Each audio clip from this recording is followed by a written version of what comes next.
Namaste, welcome to I Dream Inside Politics with Kavita. Kodangal lift irrigation పై CM Revanth Reddy పునఃసమీక్షించాలి ఎందుకంటే భూసేకరణలోనే రెట్టింపు వ్యయం అవుతోంది అంటున్నారు మరి శశిధర్ రెడ్డి గారు మనతో పాటుగా ఉన్నారు. ఉన్నటువంటి ప్రత్యామ్నాయ పద్ధతులు ఏంటో తన్ను అడిగే తెలుసుకుందాం. శశిధర్ రెడ్డి గారు నమస్కారం అండి. ఇప్పుడు మనం లిఫ్ట్ ఇరిగేషన్ ప్రాజెక్టులని చాలా ప్రతిష్టాత్మకంగా భావిస్తున్నాయి తెలంగాణ రాష్ట్ర ప్రభుత్వాలని. గతంలో కాళేశ్వరం ప్రాజెక్ట్ చూసాము. ఇప్పుడు కొడంగల్ లిఫ్ట్ ఇరిగేషన్కి సంబంధించి CM Revanth Reddy special focus పెట్టినట్టు కనిపిస్తోంది. మీరెందుకని అది కాదు ప్రత్యామ్నాయ పద్ధతులు ఉన్నాయి దాని మీద ఆలోచించండి అని ఎందుకు చెప్తున్నారు? అసలు మనకు మొత్తం మీద తెలంగాణకు ఉన్న వనరులు చూసుకుంటే ప్రధానమైనటువంటి నదులు కృష్ణ, గోదావరి.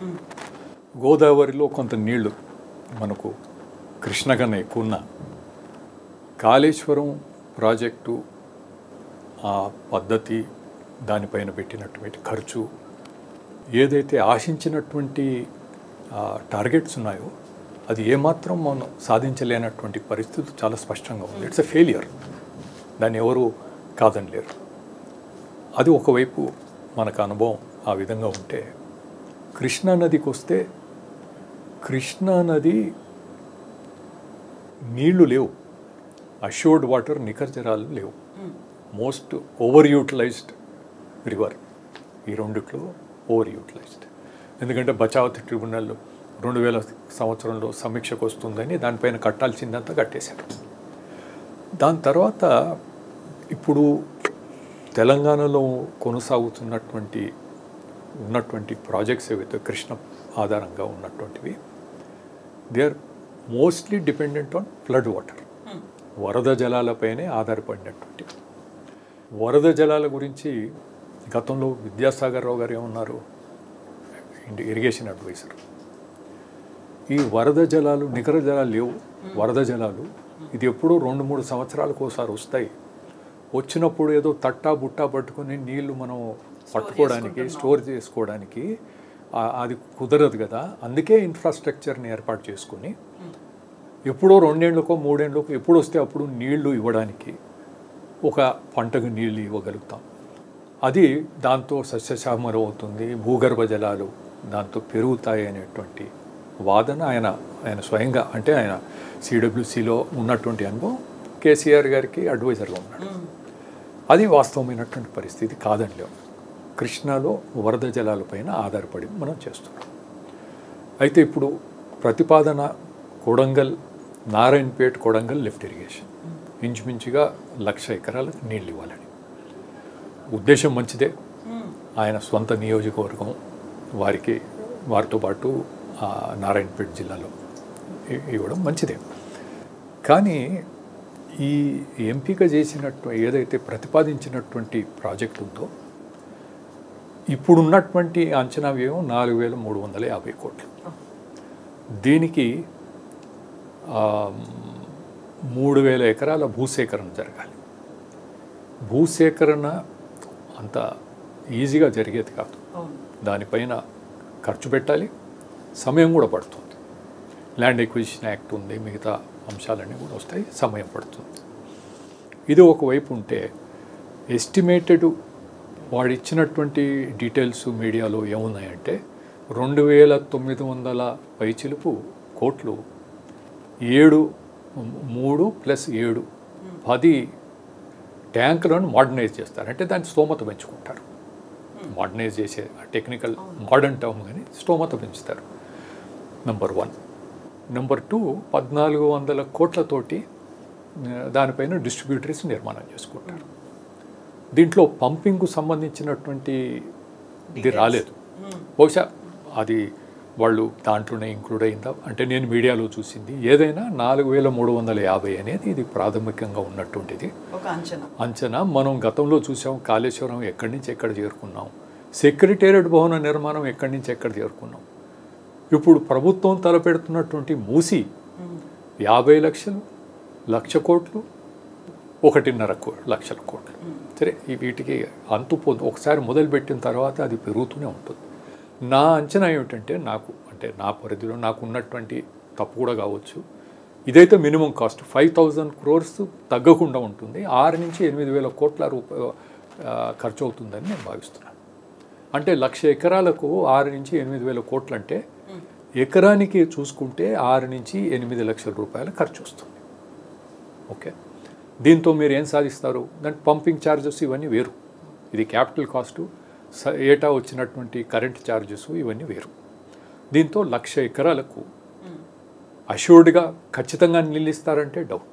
ఎందుకంటే ఇది వరద జలాలు, వాతావరణ మార్పు, క్లైమేట్ చేంజ్, పై రాష్ట్రాలు దాని వాటర్ మేనేజ్మెంట్, ఫ్లడ్ మేనేజ్మెంట్ ఏ విధంగా చేస్తుంది, మనకి ఎంత రాణిస్తారు, ఇవన్నీ ఇప్పటికీ డిస్ప్యూట్స్ అనేవి ఉన్నాయి. ఆ వరద అనేది వర్షం ఎక్కడ కురిస్తే వాళ్ళు దాన్ని ఎన్నో ఫ్యాక్టర్స్ ఉంటాయి. సరే వస్తుందనుకోండి, డౌట్ఫుల్గా ఒక పంటకు నీరిస్తారు. ఇది ఒకవైపు. ఇది ఇలా ఉండగా 2000 సంవత్సరంలో దేశవ్యాప్తంగా చాలా పెద్ద ఎత్తున కరువు వచ్చింది. కరువు వలన చాలా మొత్తం కుదిపేసింది దేశాన్ని. ఆ సమయంలో అంతకుముందు ఆ టైంలో కూడా చెక్ డ్యామ్స్ అని పెద్ద ఎత్తున ఒక పెద్ద ఉద్యమంలాగా నడిచింది. చెక్ డ్యాంలో చాలా నష్టమైపోయింది. అంతేకాదు, నేను చాలా దీని మీద రీసెర్చ్ స్టడీ చేశాను. గతంలో drought prone area development programme DPAP కేంద్ర ప్రభుత్వం 1970వ దశాబ్దం నుంచి దీనిపైన చాలా డబ్బు ఖర్చు పెట్టింది. వాటర్ షెడ్ అనేది దానివల్ల సరైనటువంటి 1000 కోట్లు ఖర్చు పెట్టినా ఫలితాలు రావడం లేదు. మళ్ళీ ఈ చెక్ డ్యామ్స్ వలన కూడా లాభం లేదు. చంద్రబాబు నాయుడు గారు ముఖ్యమంత్రిగా ఉన్నారు 2000 సంవత్సరంలో. ఆయన నీరు మీరు అనేటువంటి కార్యక్రమాన్ని చేపట్టి దాంట్లో కొంతమంది చాలా మంచి పేరున్నటువంటి వారిని, నిపుణులుగా ఉన్నటువంటి వారిని దాంట్లో సభ్యులుగా తీసుకున్నారు. అన్నా హజారే, వాటర్ మ్యాన్ అనే రాజేందర్ సింగ్ వాళ్ళంతా ఉన్నారు. దాంతోపాటు ముఖ్యంగా మన నీటిపారుదల నిపుణులు, రిటైర్డ్ ఇంజనీరింగ్ ఇన్ చీఫ్, యుఎన్లో కన్సల్టెంట్గా పనిచేసిన టి హనుమంతరావు గారు, వారు ఒక టెక్నికల్ కమిటీ ఏర్పాటు చేసుకొని టి హనుమంతరావు గారి అధ్యక్షతన వారు ఇన్నోవేట్ చేశారు ఒక కొత్త ఆలోచన, కాన్సెప్ట్ని, చతుర్విధ జల ప్రక్రియ. ఈ ప్రకారం మనం వాటర్ షెడ్ డెవలప్మెంట్, దీని ఆధారంగా వాటర్ షెడ్ డెవలప్మెంట్ తీసుకోవాలనేటువంటి ప్రతిపాదన అంతకుముందు 94లో చైనాలో దీన్ని మొదలుపెట్టారు. సరే, ఇక్కడ 2001-2లో మొట్టమొదటిసారిగా ఈ 4 వాటర్ కాన్సెప్ట్ ఆధారంగా వాటర్ షెడ్ డెవలప్మెంట్ కార్యక్రమాలు చేపట్టారు. తెలంగాణలో 84 గ్రామాలు, రాయలసీమలో బహుశా 120 గ్రామాలు ఎన్నో టేకప్ చేశారు. తెలంగాణలో ఉన్నటువంటి గ్రామాల్లో ఎక్కడెక్కడ జరిగిందో లిస్టు అసలు దాని గురించి ఎవరు పట్టించుకోరు. ఎందుకంటే దానికి అయ్యే ఖర్చు ఎకరానికి 5,000. అయితే 2003లో హిందూ పేపర్లో ఒక ఆర్టికల్ వచ్చింది. అంటే గొట్టిగారిపల్లి అని జహీరాబాద్ దగ్గర కోయిర్ మండలంలో ఉన్నటువంటి గ్రామం. అక్కడ 1250 ఎకరాల, అంటే వాటర్ షెడ్ అంటే సుమారుగా 500 హెక్టర్స్ ఉంటాయి. 5,000 రూపాయలు ఎకరానికి చొప్పున ఖర్చు పెట్టి వాళ్ళు ఈ కార్యక్రమాన్ని ఇంప్లిమెంట్ చేశారు. దీని ఫలితాన వెరీ నెక్స్ట్ ఇయర్ 2003 వచ్చేసరికి ఆ సంవత్సరం వర్షం సరిగా పడకపోయినా పంటలు దెబ్బతినకుండా ఉన్నాయని చెప్పి ఈ హిందూలో వచ్చినటువంటి ఆర్టికల్లో చాలా స్పష్టంగా లాంగ్ ఆర్టికల్ రాశాడు. వెరీ నాలెడ్జబుల్ ఆయన నాలెడ్జబుల్ జర్నలిస్ట్. తర్వాత ఈపీడబ్ల్యూ అనే ఒక ప్రతిష్టాత్మకమైనటువంటి జర్నల్ ఉంది, EPW economic and political weekly. దాంట్లో ఆర్టికల్ రాయాలంటే చాలా చాలా పర్టికులర్గా చూజిగా ఉంటారు. దానికి ఎడిటర్గా రిటైర్ అయ్యాడు. అంటే ఈజ్ అ బ్యాక్గ్రౌండ్ ఇంటలెక్చువల్. అతను రాస్తూ ఏమన్నాడంటే చివరిలో అక్కడ జరిగినటువంటి మేలు, ఎవరు ఏ రైతు ఏ విధంగా లాభపడ్డాడు అది మొత్తం డీటెయిల్గా రాశాడు. రాస్తూ చివరిలో ఒక పారాగ్రాఫ్ ఏం రాశాడంటే, ఒకవైపు అంటే ఆనాటి కథ, ఒకవైపు ప్రభుత్వం మెగా వాటర్ ప్రాజెక్ట్స్ చేపట్టాలనేటువంటి ఆలోచన చేస్తుంటే అదే ప్రభుత్వం ప్రవేశపెట్టినటువంటి నీరు మీరు కార్యక్రమంలో ఇక్కడ ఖర్చు తక్కువ, నీటి లభ్యత ఎక్కువగా ఉండేటువంటి దాన్ని ఒక స్పష్టంగా మన ముందు ప్రదర్శింపబడింది. ఇది ఐన్స్టైన్ ఒక కొటేషన్ దాంట్లో చేస్తూ అది కరెక్ట్గా చదివి వినిపించాలి. Any intelligent fool can make things complex, bigger and more violent. It takes a touch of genius and lots of courage to move in the opposite direction. అంటే చాలా అప్రాప్రియేట్గా రాశాడు. ఈ టచ్ ఆఫ్ జీనియస్ అనేది హనుమంతరావు గారికి మేము తర్వాత సమయంలో చాలా సందర్భాల్లో ఆయన గురించి మాట్లాడుతూ టచ్ ఆఫ్ జీనియస్ అంటే ఇంత మేధావి బహుశా నేనైతే ఇంతవరకు ఇలాంటి మేధావి గురించి వినలేదు మన దేశంలో కానీ ఎక్కడ కానీ. సో ఇది ఫస్ట్ ఇయర్లోనే ఇంత అద్భుతమైనటువంటి రిజల్ట్స్ వచ్చాయి. 3 పంటలకు నీళ్ళు ఇచ్చాయి. ఇప్పుడు 21 సంవత్సరం తర్వాత 2001 and 2002, ఇప్పుడు ఈ ఆర్టికల్ వచ్చింది 2003, 2024, ఈనాటికి కూడా 3 పంటలకు నీళ్ళు వస్తున్నాయి. ఆనాడు పెట్టినటువంటి ఖర్చు 5,000 రూపాయలు. దానికి పెద్దగా ఆపరేషన్స్ మెయింటెనెన్స్ ఏమి లేవు. భూగర్భ జలాలు చాలా పైకి వచ్చేసాయి.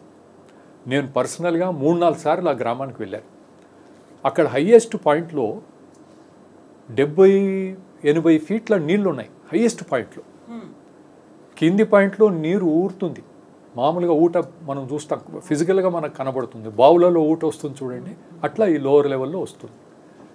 బోర్వెల్స్లో నీళ్లు పైదాకా అతి తక్కువ ఖర్చుతో పంపు చేసుకోవచ్చు. తక్కువ హార్స్ పవరు తక్కువ. సో ఇటువంటి ఫలితాలు అక్కడ వాళ్ళు 3 పంటలంటే జీవితాలు ఎంత మారిపోతాయి ప్రజలవి. ఆ ఎత్తైనటువంటి ప్రాంతాల్లో అంటే మామూలుగా ఏం జరుగుతుందంటే భూమి పంచిపెట్టాం దళితులకు కానీ ఇతర వెనుకబడిన వారికి మనం ప్రభుత్వాలు భూములు పంచిపెట్టడం జరిగింది. ఎలాంటి భూములు పంచుతాం? పనికిరానటువంటి భూములు అంటే బీడు భూములు, రాళ్ళు. ఓసారి కాంగ్రెస్ ప్రభుత్వం ఒకటేది ఏదో ప్రభ అని పేరు పెట్టింది.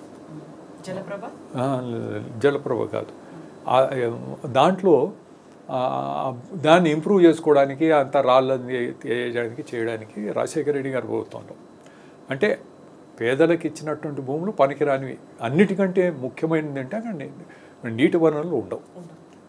బోరు దానికి పోవాలంటే పెద్ద ఖర్చుతో కూడినటువంటి పని, ఎంతో లోతుగా పోయినటువంటి భూగర్భ జలాలు. అయితే ఇప్పుడు ఏమైపోయిందంటే మొత్తం వాళ్ళ జీవితాలు మారిపోయినాయి. ట్రాన్స్ఫర్మేషన్. పక్క గ్రామంలో మంచినీళ్ళు సైతం ట్యాంకర్లలో వస్తున్నాయి. ఇక్కడ 3 పంటలకు నీళ్ళు వస్తున్నాయి. దీన్ని ఎవరు పట్టించుకోలేదు. గీతారెడ్డి గారు స్థానికంగా ఎమ్మెల్యే ఆ రోజు మేము మొదటిసారి వెళ్ళినప్పుడు నాకు హనుమంతరావు గారికి కేవలం వారు చనిపోకముందు 6 నెలల పరిచయం. అంతకుముందు ఆయన గురించి వినేది చూసేది, ఆయన కూడా నా గురించి తెలుసు, కానీ డైరెక్ట్గా పర్సనల్గా ఇంటరాక్షన్ 6 months జరిగింది. ఈ 6 నెలల్లో ఇవన్నీ కూడా మేము చూసి రావడం జరిగింది. అక్కడికి పోతే 2016 ఆగస్టులో పోయాను నేను. గీతారెడ్డి గారు ఆమె ఆరోగ్యం బాగాలేక వాళ్ళ కూతురు వచ్చింది మాతో. వచ్చిన తర్వాత అంకుల్ మేము ఎలక్షన్ అప్పుడు ఓట్ల కొరికి గ్రామంలోకి వచ్చిపోయినాం, కానీ ఇదంతా ఉందని మాకు తెలియదు. అంటే అక్కడ ఉన్నటువంటి ప్రజాప్రతినిధికి తెలియదు. ఆ గ్రామస్తులు కూడా మర్చిపోయారు. హౌస్ సైట్లో బోరు వేయించుకోవాలని చూస్తారు కదా, ఒక ప్లాట్లో నీరు బాగా వస్తుంది, పక్క ప్లాట్లో రాదు. అంటే మనం ఏమనుకుంటామంటే ఆ కింద ఏదో వాటర్ మనకు కరెక్ట్గా దొరికింది, లైట్గా ఉండే చోట మనం వేసుకున్నాం. మనం అది కూడా టెస్ట్ చేస్తారు కదా ఎక్కడ వేయాలనేటువంటిది. అయితే అదేదో న్యాచురల్ ఫెనామినా అని అనుకుంటారు ఇది ఉండే దగ్గర. ఈ గొట్టిగారిపల్లిలో నీళ్ళు ఉన్నాయంటే ఏదో నీళ్ళు. హనుమంతరావు గారి చతుర్వేద జల ప్రక్రియ 2001-2లో అక్కడ ఇంప్లిమెంట్ అయిన తర్వాత ఈ అద్భుతం మనకు కనబడుతుంది అనేటువంటిది ప్రజల ఆలోచనలో కూడా లేదు. ఆ గ్రామంలో మీరు కొంతమంది ఆనాటి వాళ్ళు ఇంకా ఉన్నారు. మొన్న నేను జరిపించినటువంటి చెన్నారెడ్డి మెమోరియల్ ట్రస్ట్ ఆధ్వర్యంలో ఏర్పాటు చేసినటువంటి రౌండ్ టేబుల్లో ఆ గ్రామస్తులు, మాజీ సర్పంచ్ వాళ్ళంతా వచ్చారు. సరే, ఇది ఒకటి. మన ప్రభుత్వాలు మేము 2016లో ఎప్పుడైతే కేసీఆర్ గారు రీడిజైన్ అనేటువంటిది పెద్ద అసెంబ్లీలో ప్రజెంటేషన్ చేసి ఇదంతా చేసిన తర్వాత నేను, ప్రొఫెసర్ పురుషోత్తం రెడ్డి గారు, డాక్టర్ నరసింహారెడ్డి గారు, మేమంతా గోదావరి జలాల వినియోగం కొరకు 1998 నుంచే మేము పెద్ద ఎత్తున దాని గురించి ప్రచారం చేశాం. ప్రజల్లో అవగాహన కలిగినప్పుడే రాజకీయ సంకల్పం పెరుగుతుంది, పరిపాలనాపరమైనటువంటి నిర్ణయాలు తీసుకుంటారని గోదావరి జలాల గురించి బాగా ప్రచారం చేశాం. సరే, మేము అంతా కలిసి దాన్ని బాగా స్టడీ చేసిన తర్వాత అదే రోజుల్లో హనుమంతరావు గారు రిజర్వాయర్లు వద్దు అది ఇది అని చెప్పి ఆయన చెప్పాడు. అది వాస్తవం. రిజర్వాయర్లు అవసరం లేకుండా ఒక లిఫ్ట్ ఇరిగేషన్ పనిచేస్తుందనేది లైవ్ ఉదాహరణలు ఉన్నాయి మనకు. ఒకటి హర్యానాలో, మనకి ఇక్కడే సూర్యాపేట దగ్గర గరిడిపల్లి సమీపంలో నాగార్జున సాగర్ లెఫ్ట్ కెనాల్ నుంచి లిఫ్ట్ చేస్తూ 1969 నుంచి రిజర్వాయర్ అనేది లేకుండా చేసుకుంటూ వచ్చారు. సరే, అది పూర్ణియండి. ఇదంతా దీనికి తీసుకొచ్చి రిజర్వాయర్ వద్దనేది ఒకటి. తర్వాత చతుర్విధ జడ ప్రక్రియ ఇంత బ్రహ్మాండమైనటువంటి ఫలితాలు ఇస్తున్నాయి. కేసీఆర్ గారు, ఇరిగేషన్ మంత్రి హరీష్ రావు గారు, మీ స్వంత జిల్లా అది మెదక్, మీ స్వంత జిల్లాలో ఇటువంటి అద్భుతం జరుగుతుంది. అప్పుడు మిషన్ భగీరథ పేరు మీద పనులు జరుగుతున్నాయి. కేటీ రామారావు గారు, అది కూడా మీ సొంత జిల్లానే కదా. అక్కడ మీరు పోయి చూస్తే ఎందుకు ఈ గ్రామానికి ఇంత నీళ్లు ఉన్నాయి, పక్క గ్రామానికి లేవు, దాని అడ్వాంటేజ్ తీసుకోవాలి కదా. ఎక్కడో మీరు సోర్సు ఐడెంటిఫై చేసి తీసుకొచ్చి ఖర్చు పెట్టి చేసిన దానికన్నా ప్రతి చోట గ్రామంలో నీళ్లు మీకు లభ్యమయ్యేటువంటి దాంట్లో ఎంత కాస్ట్ తగ్గించుకునేవారు. సరే, వాళ్ళు పట్టించుకోదలుచుకునే. దీనికి కారణం ఏమిటంటే 2016లో హిందూలో ఇంకో ఆర్టికల్ వచ్చింది. దాని క్యాప్షన్ ఏమిటంటే water table mismanagement, ingenious concept lying in neglect. ఇంకా అద్భుతమైనటువంటి ఈ కాన్సెప్ట్ని ఎవరు పట్టించుకోవడం లేదు. సరే, దాని మీద వివరాలు. ఇది ఏమిటంటే ఎక్కడ పడినటువంటి వర్షపు నీరుని అక్కడే భూమిలోకి పెట్టుకుంటూ అక్కడ నీటిలో భూమిలో తేమగా దాన్ని కన్వర్ట్ చేయాలి. Ultimately entire water shed. అంటే వాటర్ షెడ్ అంటే ఒక ఏరు ప్రవహిస్తుంది మధ్యలో, దాంట్లో వచ్చే నీరంతా కూడా కొన్ని ఆ చుట్టుముట్టున్నటువంటి ప్రాంతాల్లో కురిసినటువంటి వర్షం అది క్రమంగా చిన్న ఏరు, 2 చిన్న ఏరులు అట్లా కలుసుకుంటూ ఇట్లా వస్తాయి. వాటర్ షెడ్లో ఏం చేస్తారంటే పైనుంచి మీరు చేసుకుంటూ వస్తారు. 10 మట్టి పనులు ఉన్నాయి. మట్టి పనులు, సిమెంట్ లేదు దీంట్లో, కాంట్రాక్టర్ లేదు, రైతు వాళ్ళ పని స్వయంగా చేసుకోవచ్చు. తర్వాత 4 పంటలు, వెజిటేటివ్ యాక్టివిటీస్, అంటే భూమి కవర్ అయ్యేటట్టుగా గ్రీన్ మెన్యూరు లభ్యమయ్యేటటువంటి ఆ రకంగా చాలా అంటే ఆయన మీద ఇంత అంతా కాదు మేధాశక్తి హనుమంతరావు గారిది, ఇవన్నీ చేసి పెట్టాడు. అయితే అది నీరు ఎందుకు లభ్యమవుతుందంటే ఇది కారణం. ఆయనకు దీనికి స్ఫూర్తి ఆయన ఓసారి ఓ స్పీచ్లో చెప్పాడు రాజస్థాన్లో. ఏమన్నాడంటే, I was inspired by the forest. ఒక అడవి మీరు చూస్తే మనకు ఉన్నటువంటి జీవనదులు కృష్ణ, గోదావరి, కావేరి, నర్మదా, ఇవన్నీ కూడా అంటే కొండ ప్రాంతాల్లో మంచు కరిగి గంగా, యమున, బ్రహ్మపుత్ర అవన్నీ కూడా కొండ ప్రాంతాల నుంచి వచ్చే నదులు. మిగతా జీవనదులంతా కూడా ఎక్కడో గుట్టల్లో పుడతాయి. అక్కడ ఎప్పటికీ నీళ్ళు వస్తుంటాయి. వర్షాకాలం తర్వాత కూడా నీళ్ళు వస్తాయి. ఏ విధంగా వస్తాయి ఒకసారి ఆలోచన చేయండి. మనం నీళ్ళు వర్షం పడ్డప్పుడే నీళ్ళు ఉంటాయి. అక్కడ ఏం జరుగుతుందంటే ఆ నీరంతా కూడా ఆ స్లోప్స్లో కొండలు ఉండేటువంటి దాంట్లో న్యాచురల్గా ఫారెస్ట్ ఇవన్నీ ఉండి వెజిటేషన్తో నీళ్ళంతా కూడా లోపలికి ఇంకిపోతాయి. ఇంకిపోయిన తర్వాత పై లెవెల్ నుంచి కింది లెవెల్ వరకు ఇంకిపోయి ఉంటే కింది నుంచి ఆ ఇంకిపోయినటువంటి నీళ్లు ప్రవాహంగా సన్నగా అది మీరు వర్షాలు ఆగిపోయిన తర్వాత కూడా పారుతూనే ఉంటాయి. ఇది ఆయనకి ఇన్స్పిరేషన్. ఫారెస్ట్లో జరిగేటువంటి ఈ ప్రక్రియని మనం మామూలుగా ల్యాండ్ మీద దీన్ని ఎందుకు రిపీట్ చేయలేం, డూప్లికేట్ చేయలేం అనేటువంటి ఆలోచనతో వర్షాన్ని ఎట్లా మనం ఆపుకోవాలని దాంట్లో కంటిన్యూస్ కాంటూర్స్ అని, ట్రెంచెస్ అని, కాంటూర్ ట్రెంచెస్ అని డిఫరెంట్ 10 రకాల పనులు ఉన్నాయి. మినీ పర్కులేషన్ ట్యాంక్స్ అట్లా అంతా చేసుకుంటూ చేశారండి. 1 ఇయర్లో రిజల్ట్ వచ్చింది. మన వాళ్ళు పట్టించుకోలేదు. ఇక్కడ మన రాష్ట్రంలో ఇంత మేము పాయింట్అవుట్ చాలా పెద్ద ఎత్తున దీని గురించి మేము రేస్ చేసాం. తెలంగాణలో కొన్ని చోట్ల తిరిగి కూడా మాట్లాడాం. కానీ ప్రభుత్వం దే ఆర్ ఫిక్సేటెడ్. అంతకుముందు రాజశేఖర రెడ్డి గారి టైంలోనే వచ్చింది ఇది. అంటే అప్పుడేమో జలయజ్ఞం, ఆ జలయజ్ఞము ధనయజ్ఞంగా మారిందని, ధనయజ్ఞాన్ని ఈయన దాన్ని ముందుకు తీసుకెళ్ళి దానికి పేర్లు మార్చి మేజర్ ఇరిగేషన్ ప్రాజెక్టు విపరీతమైనటువంటి డబ్బు ఖర్చు పెట్టి ముందుకు పోయినటువంటి పరిస్థితి. 2016లో నేను చెప్పాను కదా, వాటర్ టేబుల్ మిస్మేనేజ్మెంట్. చివరిలో ఏం రాసిందంటే journalist, this has been confined to the back benches because there is no money, no big money for the contractors. ఇతర ప్రాజెక్టులలో కాంట్రాక్టర్కు డబ్బులు, ఇరిగేషన్ అంటే డబ్బు, కాంట్రాక్టర్సు డబ్బు, మనం పెట్టుబడులు, వాటిలాగా దీంట్లో డబ్బు లేదు. ఎకరానికి 5 ఎకరాలు 5,000. కాళేశ్వరంలో 5 లక్షలు పెట్టారు. రేపు ఈ కొడంగలు 6-8 లక్షలు ఎకరానికి పెడతారు. ఈనాటికి వీళ్ళు ఇక్కడ పట్టించుకోక రాజస్థాన్ వసుంధరాజే ముఖ్యమంత్రిగా, ముఖ్యమంత్రి కాకముందు కూడా హనుమంతరావు గారు ఢిల్లీలో ఒక ప్రజెంటేషన్ ఇచ్చారు. అది చూసిన తర్వాత ఆమె క్యాచ్ చేసింది. క్యాచ్ చేసి ముఖ్యమంత్రి కాకముందే కొంత మొదలు పెట్టారంట ఎన్జిఓ సహాయంతో. దాని తర్వాత ముఖ్యమంత్రి అయిన తర్వాత అక్కడ ఉన్నటువంటి అధికారులు, బ్యూరోక్రాట్స్, టెక్నోక్రాట్స్, ఇంజనీర్స్, వీళ్ళంతా ప్రెషర్ పెట్టారు, దీన్ని అడ్డుకోవడానికి ప్రయత్నం చేశారు. ఆమె నథింగ్ డూయింగ్. తూచా తప్పకుండా హనుమంతరావు గారు చూపించినటువంటి ఈ 4 వాటర్ కాన్సెప్ట్ని 100% ఇంప్లిమెంట్ కావాలని పట్టుబెట్టి ఆమె ఈ పని అక్కడ మొదలుపెట్టింది. ముఖ్యమంత్రి జల్ స్వావలంబన్ యోజన అని చెప్పి ఈరోజు అక్కడ ఉండే 50 జిల్లాల్లో 33 జిల్లాల్లో చాలా విస్తృతంగా లక్షలాది ఎకరాల్లో ఈ వాటర్ షెడ్ కాన్సెప్ట్ వచ్చింది. ఒక ఉదాహరణ చెప్తాను, అంటే ఏ విధంగా మేలు చేస్తుంది వాటర్ షెడ్ ప్రోగ్రామ్. బాన్స్వాడ అనే జిల్లా ఉంది. బాన్స్వాడ జిల్లా బార్డరింగ్ గుజరాత్. బాన్స్వాడ జిల్లాలో అది ఎక్కువ ట్రైబల్ హిల్లీ ఏరియా, ట్రైబల్సు, దళితులు, వెనుకబడిన వాళ్ళు ఎక్కువ ఉంటారు.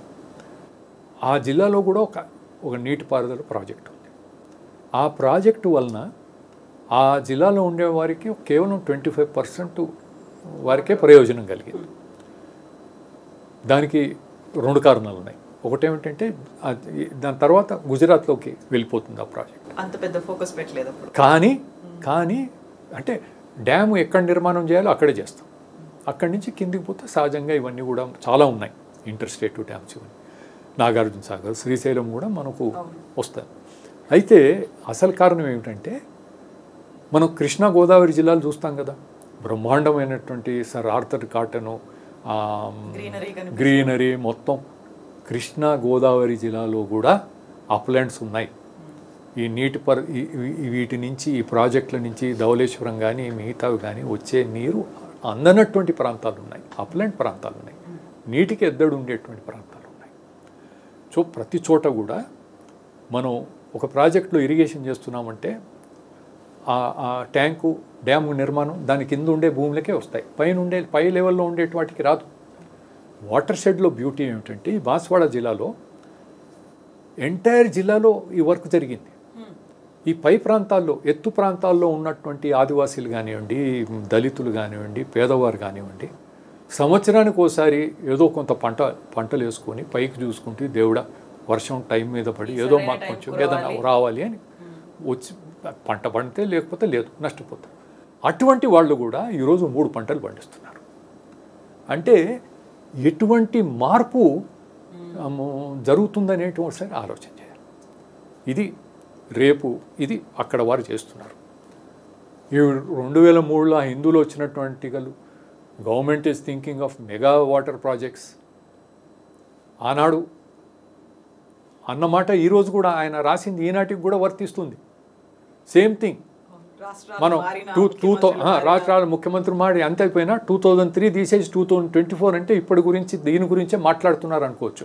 ఆనాడు కేవలం గొట్టిగారిపల్లి ఒక్క విలేజ్ను చూసి రాసినటువంటి ఆ జర్నలిస్టు ఎంటైర్ రాజస్థాన్లో మొత్తం 33 జిల్లాల్లో లక్షలాది ఎకరాలు. రాజస్థాన్లో ఏం జరుగుతుందంటే నీటి మట్టం భూమికి గ్రౌండ్ వాటర్ లెవెల్ 1-2 మీటర్స్ వరకు వచ్చేసింది ఓపెన్ వెల్స్లో. తర్వాత మీకు బోర్వెల్స్లో పాడుపోయినటువంటి బోర్వెల్స్లో కూడా నీళ్ళు వచ్చేసాయి, పంపు చేయకుండా నీళ్ళు వస్తున్నాయి. అంటే అంత వాటర్ అక్కడికి వచ్చేసింది. సో దీన్ని ఎట్లా విస్మరిస్తారు? ఆ రోజు ఆయన చెప్పింది ఏమిటంటే ఎనీ ఇంటెలిజెంట్ ఫూల్ కెన్ అది చేయొచ్చు, కానీ ఒక జీనియసే ఇలాంటిది అంటే ఎదురీది దీన్ని సాధించగలుగుతారు అనేటువంటిది ఆయన చేసేది. ఈరోజు తెలంగాణ రాష్ట్ర ప్రభుత్వం కూడా రొటీన్గా కాకుండా ఇప్పుడు ఏమిటంటే నీటి భద్రత అనేది మనకు నదీ జలాలు ఏ విధంగా వస్తున్నాయి, క్లైమేట్ చేంజ్ ఎక్కడ ఏం జరుగుతుంది, ఇవన్నిట్లో కూడా మనకు వాటర్ అవైలబిలిటీ, మనకు ఉండేటువంటి ప్రాజెక్టులో ఎన్నిసార్లు నీళ్ళు నిండకుండా పోతున్నాయి, ఇవన్నీ కూడా ఒకవైపు ఉన్నాయి. అయిపోయింది, ఇంకా దానిపైన మనం ప్రెషర్ పెట్టి ఉన్న వాటిని మనం ఇప్పుడు అదొక ఎత్తు.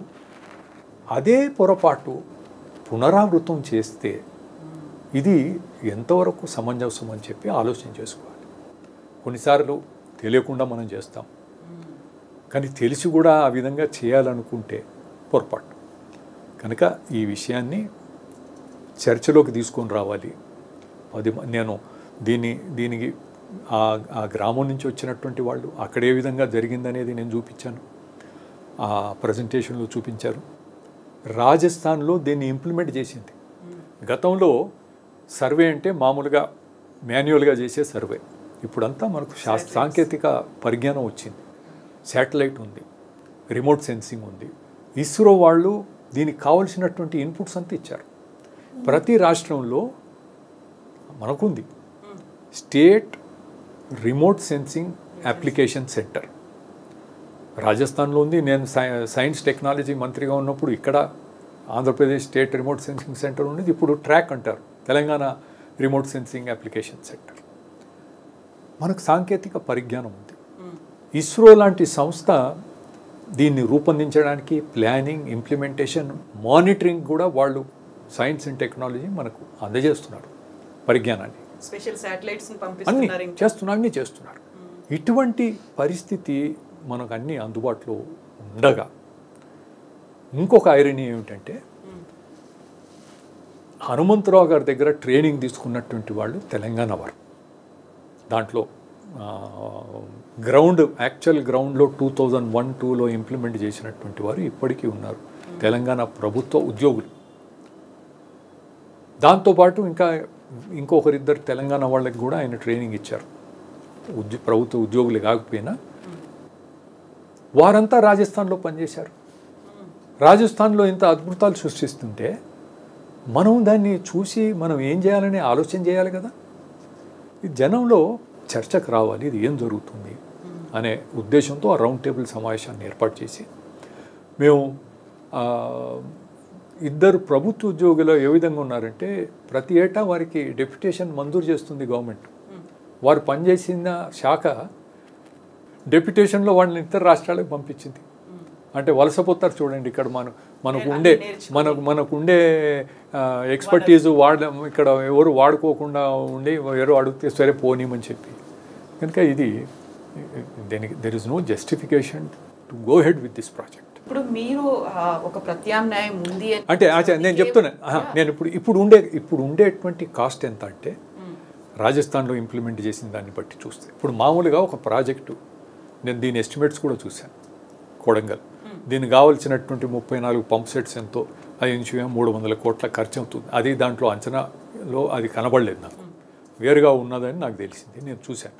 దానికి కూడా లెక్కలు ఎట్లా చేస్తారంటే ఏటా 5% కాస్ట్ పెరుగుతుంది. అది సహజంగా ఇంకా ఎక్కువ కూడా కావచ్చు. 2001-2లో 5,000 చేస్తే ఈ 5% చూసుకుంటే ఇప్పుడు డబుల్ అవుతుంది. డబుల్ అంటే 10,000, 10 కాదు. ఈరోజు రాజస్థాన్ లెక్క చూసుకుంటే 15,000 వరకు కావచ్చు. అంటే ఎకరానికి 15,000 వరకు. 1,00,000 ఎకరాలకు 150 కోట్ల ఖర్చు. ఒకవైపు మీకు ఎకరానికి 6,000 అనుకోండి, 6 లక్షలు 8 లక్షలు అంటున్నాం, 6 లక్షలే అనుకోండి. 6 లక్షల ఖర్చు ఎకరానికి. చాలని నీరు ఒక పంటకి ఇస్తారు. ఇక్కడ 150 కోట్ల రూపాయలతో 3 పంటలకు నీళ్ళు ఇస్తారు. ఎవరికి ఇవ్వగలుగుతారు? ఈ పారివాహిక ఒక నది ఉంది, ఒక చెరువు ఉంది, దాని కింద పారే నీళ్ళకే ఇస్తారు. దాని పైనుంచి పైన ఉన్నటువంటి ఏరియా మొత్తం కవర్ కాదు. పేదవారు నివసిస్తారు అక్కడ, వారికి బెనిఫిట్ లేదు. ఉన్న దగ్గర ఇరిగేషన్ ఇస్తున్నాం, ట్యాంకు ఇంక్రీజ్ చేస్తారు, ఆ కింది లెవెల్లోనే పోతాయి. ఇంకా కాంటూర్ లెవెల్ పైన ఉంటుంది, ప్రతి చోట ఉంటుంది. కృష్ణా గోదావరి జిల్లాలోనే మనకుంటే ఈ నారాయణపేట, కొడంగల్, మక్తల్లో అప్లాండ్స్ ఉండవా? వారందరికీ మేలు జరుగుతుంది. 1,00,000 కాకపోతే 2 లక్షలు మొత్తం కవర్ చేయండి, పరిధి విస్తరించండి. 150 కాకపోతే 300 కోట్లు. ఎంత బ్రహ్మాండంగా, ఎంతమంది లాభపడతారు దీంతో? మొత్తం నెంబర్ 1 అయిపోతుంది ఆయన కాన్స్టిట్యున్సీ. ఆయన ఇది అర్థం చేసుకుంటే. అందుకని దీనిపైన ఈ రకమైనటువంటి ఆలోచన. ఫండింగ్ విషయానికి వస్తే, ఇప్పుడు ఏదైనా నిధులు ఏ విధంగా అంటే రాజస్థాన్లో జరిగింది చెప్తున్నాను. మనకు మహాత్మా గాంధీ మన్రేగా ఉంది, ఉపాధి హామీ పథకం. దాని కింద కొన్ని పనులు చేయించుకున్నారు అక్కడ రాజస్థాన్లో. తర్వాత integrated watershed management programme, IWMP. దాంట్లో 56%, దాంట్లో వచ్చినటువంటి నిధుల్లో 56% న్యాచురల్ రిసోర్స్ డెవలప్మెంట్కి ఇస్తారు. అది ట్యాప్ చేయొచ్చు. ప్రధానమంత్రి కృషి సించాయి యోజన ఉంది, దాంట్లో వాటర్ షెడ్ కాంపోనెంట్ ఉంది. ఆ నిధులు మీరు వాడుకోవచ్చు. తర్వాత ఇతర లైన్ డిపార్ట్మెంట్స్, హార్టికల్చర్ ఉంది, వేరే ఉంటాయి కదా, అగ్రికల్చరు, హార్టికల్చరు, మన ఇరిగేషన్, అంటే లైన్ డిపార్ట్మెంట్స్లో ఉండేటువంటి బడ్జెట్, వాటిలో నుంచి కూడా బడ్జెట్ తీసుకున్నారు అక్కడ. రాష్ట్ర ప్రభుత్వంకి భారం చాలా తక్కువ.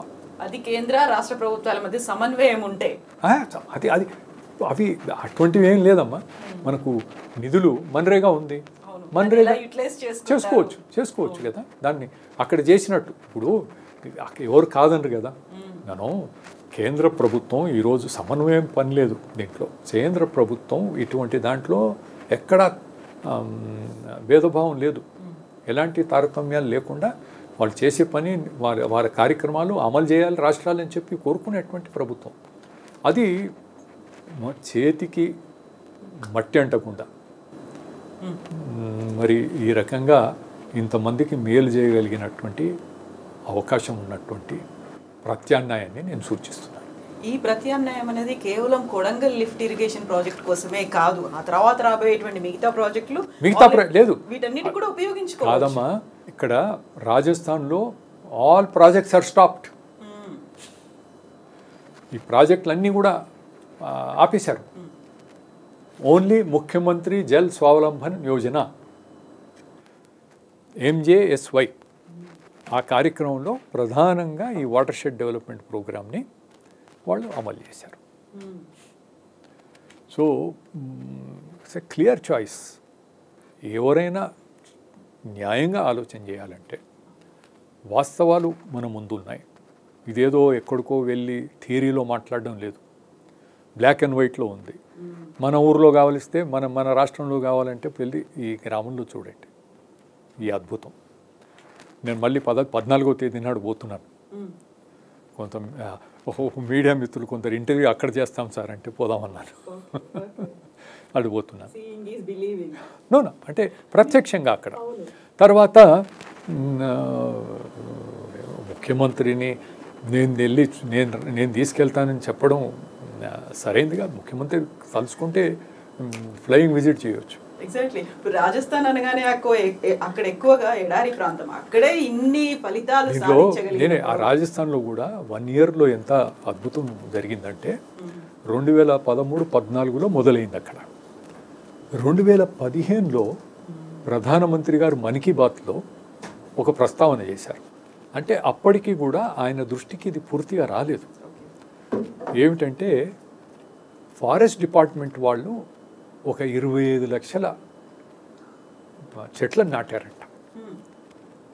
అది ఆయనకు చాలా పెద్ద సంఖ్య. అది రాజస్థాన్ లాంటి రాష్ట్రంలో అని మన్ కీ బాత్లో ప్రస్తావన చేసిన రికార్డింగ్ ఉంది. बहुत बड़ी बात है. राजस्थान जैसे राज्य में 25 लाख पेड़ नाटना कोई मामूली बात नहीं है. దీని బ్యాక్గ్రౌండ్ అంతా ఆయన దృష్టికి ఇంకా పూర్తిగా పోలేదు. సో మా ఆలోచన అంతా ఏమిటంటే, ఇది ఏమిటంటే 2016లో హనుమంతరావు గారు నేను జూలైలో కలిశాను. వితిన్ 1 వీక్ నేను వెళ్ళి హర్యానాలో లిఫ్ట్ రిజర్వాయర్లో వద్దనేది చూసి వచ్చాను. ఆగస్టులో నేను గొట్టిగారిపల్లి వితిన్ 1 మంత్ నేను అక్కడికి వెళ్ళి చూసి వచ్చాను, జహీరాబాద్కి వెళ్ళి వచ్చాను. చేసి అప్పటి నుంచి అంటే నేను ఆయన ఇంచుమించుగా వారానికి 2-3 సార్లు కలిసేవాడిని. ఆయన ఒక టీచర్ లాగా, నేను ఒక స్టూడెంట్ లాగా. ఎంత అపారమైనటువంటి జ్ఞానం. Not only engineering, irrigation engineer అనే కాదు, అన్నీ తెలుసు. అన్నీ physics, chemistry, botany, biology, zoology, తెలియని సబ్జెక్ట్ లేదు. వాటి అన్నిటినీ కూడా ఎట్లా ఇంటిగ్రేట్ చేయాలనేటువంటిది కూడా ఆయన చాలా స్పష్టంగా డెమాన్స్ట్రేట్ చేశారు. సో ఇటువంటి సిచ్యువేషన్లో నాకు అప్పుడు అనిపించింది, మేము నాన్నగారి పేరున మెమోరియల్ లెక్చర్స్ ఏర్పాటు చేస్తాం. 2016 అక్టోబర్ 15న హనుమంతరావు గారు 4 వాటర్ కాన్సర్ట్ పైన వాడి ఈ మెమోరియల్ లెక్చరు ఇవ్వమంటే ఆయన రెడీ అయ్యారు. ఆయన స్పీచ్ రాసిన తర్వాత దీనికి క్యాప్షన్ ఏం పెట్టాలో మీరే డిసైడ్ చేయండి నాకు చెప్పారు. నేను డిసైడ్ చేసింది ఏంటంటే, water for all, no water wars. అందరికీ నీటి యుద్ధాలు వద్దు, నీటి యుద్ధాలు ఉండవు అనేటువంటి విధంగా చాలా అప్రోప్రియేట్గా ఇది నీటి యుద్ధాలు అనేది రానున్నటువంటి రోజుల్లో దేశాల మధ్య మనకు ఒప్పందాలు ఉంటాయి. మనకు అంతర్జాతీయ ఒప్పందాలు కూడా ఉంటాయి. మనకు సింధు నది పైన పాకిస్తాన్ ఇండియాకు ఉండేటువంటి అగ్రిమెంట్ ఉంది. రాష్ట్రాల మధ్య జల వివాదాలు ఇంకా ఉన్నాయి, ఒప్పందాలు ఉంటాయి, తగాదాలు ఉంటాయి. జిల్లాల మధ్య మనం చూస్తాం, గ్రామాల మధ్య మనం చూస్తాం. పక్కన ఉండేటువంటి పొరుగింటి వారితో మనకు తగాదాలు, ప్రాణాలు తీసుకున్నటువంటి పరిస్థితులు ఎన్నో మనం చూసాం. సో ఇటువంటి రానున్నటువంటి రోజుల్లో నీటి యుద్ధాలు అనేది ప్రపంచవ్యాప్తంగా చాలా పెద్ద ఎత్తున ఉంటాయనేది 28 సంవత్సరాల నాడు ఎకానమిస్ట్ అనేటువంటి మ్యాగజైన్, అది యాన్యువల్ మ్యాగజైన్ వచ్చినప్పుడు దాంట్లో ఒక ఆర్టికల్ చదివాను నేను. సమ్ నిపుణులు రాసింది, the future wars will be fought for water. So water wars. ఆనాటి నుంచి నేను వాటర్ గురించి ఏమిటి అనేటువంటి వాటర్ సెక్యూరిటీ, నీటి భద్రత. మనకు దేశంలో అన్ని రాష్ట్రాల కన్నా నీటిపారుదల మీద పెట్టుబడులు చేసింది మహారాష్ట్రలో ఎక్కువ. Storage, reservoir capacity, storage capacity కూడా మహారాష్ట్రలో ఎక్కువ. సూసైడ్ వలన చనిపోయేటువంటి రైతులు కూడా మహారాష్ట్రలోనే నెంబర్ 1. మేము గతంలో తెలంగాణలో కూడా మనం ఇన్వెస్ట్మెంట్స్ చాలా చేశాం.